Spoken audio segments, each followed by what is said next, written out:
ओहो के छ हौ हालबहादुर धेरै टेन्सनमा देखिनुहोस् त के गर्दै बसिरहेको छ मैले आइज बस्छ टेन्सन छ तपाईँलाई सुनाउँछु ओहो टेन्सन छ के पिर परेछ तपाईँ फेरि धेरै टेन्सनमा देखिनुहोस् त गाउँका सबैका छोरीहरू बिहा भइसक्यो अब मेरो छोरी त्यत्रो बुढी भइ त्यही छ अहिलेसम्म त्यसलाई केही टलाउनु पर्यो के ओहो यति कुराको किन टेन्सन लिन्छस् म हुँदा हुँदै छोरीको बिहे भएन भनेर टेन्सन गर्छस् त अहिलेको जमानामा म छु त तेरा छोरीको लागि एकदम उत्तम उत्कृष्ट विदेश गएर पढ्ने केटा लिएर आउँछु अब तँलाई त थाहै छ यार अब त्यो मेरो छोरीको कान पनि राम्रोसँग सुनिदिने बोल्न पनि जान्दिने आँखा पनि देख्दिने त्यस्तै छ अब त्यसको लागि तैँले चाहिँ केही गर्दिन पर्यो त्यसलाई पार लाउनु पर्यो तैँले यति कुराको त टेन्सन लिएर किन बसेका छस् टेन्सन नले न यता सुन बरु अस्ति त्यहाँ गुमानेको छोरो आएको छ विदेशबाट हेर अमेरिकाको केटा हो पिआरवाला हो तेरो छोरीलाई म उसँग बिहे गरिदिने भएँ मलाई बरु तैँले एउटा सानो सहयोग गर्नुपर्छ के मलाई 2 लाख रुपियाँ आवश्यक परेको थियो तेरो छोरीको बिहे मेरो जिम्मा भयो मलाई 2 लाख रुपियाँ दिन सक्छ त तर मेरो छोरी पार लगाइदिए तपाईँले दिनु भयो ल फिक्स भयो दिनु भयो त ढुक्क बस ढुक्क म भोलि नै केटा लिएर ल भोलि आइज भोलि नै ल बिहेको तयारी गरेर ढुक्क बस है त ल ल यही भयो फिक्स होइन ओ थकमान कहाँदेखि आइस् त अहिले गाजा खाएर डुलेर आउँछ दिनभरि बिहे गर्ने उमेर भइसक्यो तर अहिलेसम्म जिम्मेवारी हुन सिकाएको छैनस् तैँले यस्तो छोरा जन्माएको थियो कहिले नसुध्रिनु दिइसक्यो के भयो गुमाने माइलाई किन बरबर आछ यसले कुकुर भुके जस्तो मेरो छोरा कहिले नसुध्रिनु भयो तँलाई यही छोराको पिर भएको होइन यही त मलाई गाह्रो भएको छ मलाई भन्न यस्तो समस्या के गर्नु छ मैले सुधार्ने एउटा उत्तम उपाय लिएर आएको छु के भन् त भन् बिहे गरिदिने होइन त बिहे गर्ने त भनेको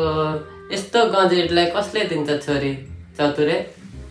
त्यसको टेन्सन किन लिन्छ है मैले उपाय बोकेर आएको छु नि उता पारी गाउँको हालबहादुरमा ऊ छ नि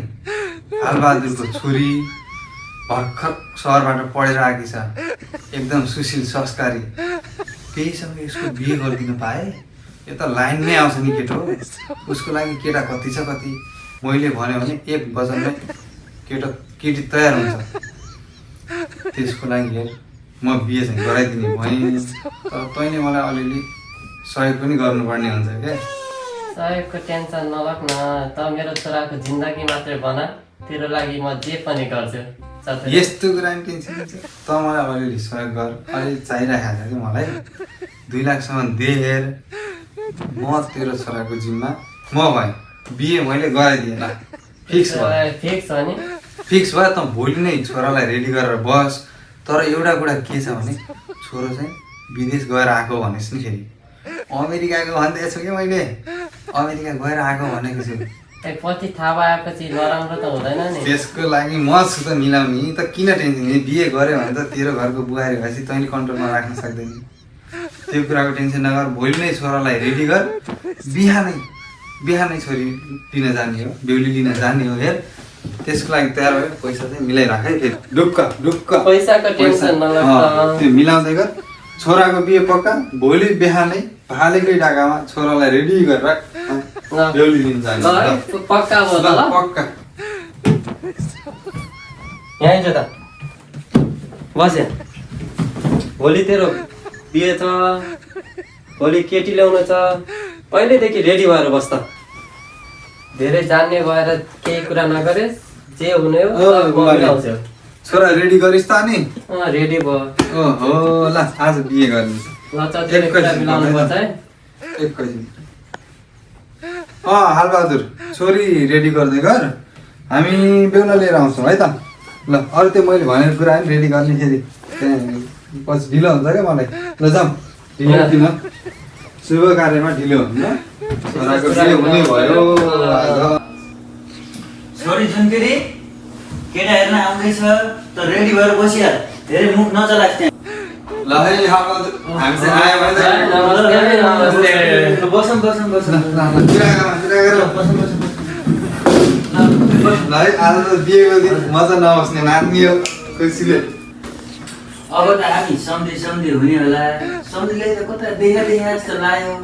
ए पल्लो गाउँ त हो त मेरो घर अब सम्झीलाई एकअर्कालाई देख्ने भेट्ने सँगै बस्ने खाने हुन्छ के शुभ कार्यमा ढिलो किन तल्लो मुल्लो गाउँ एउटै हो ल बेहुली बोलाऊ अन्मै हालौँ त तुरुन्तै ल देउली हेर्देऊ न त ए छोरी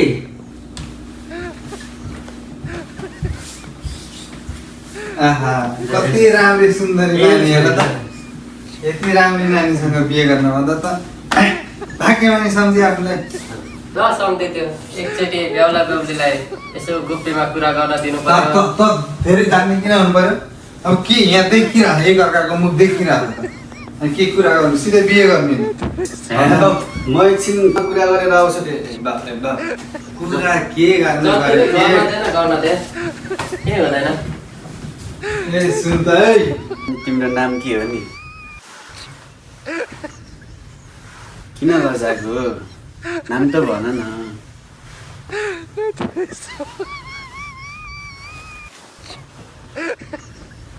गाजा खान्छौ तिमी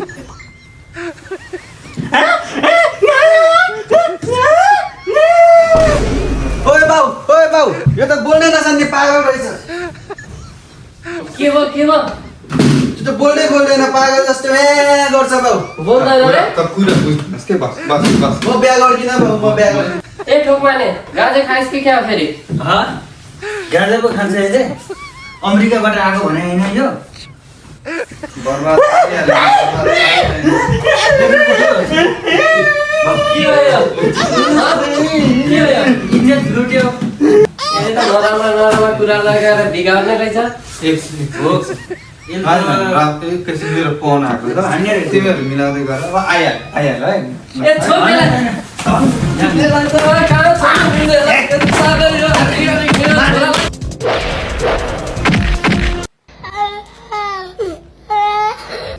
बिहे त हुने भएन एकदम एकछिन तिमीलाई म गाजा खुवाउँछु आज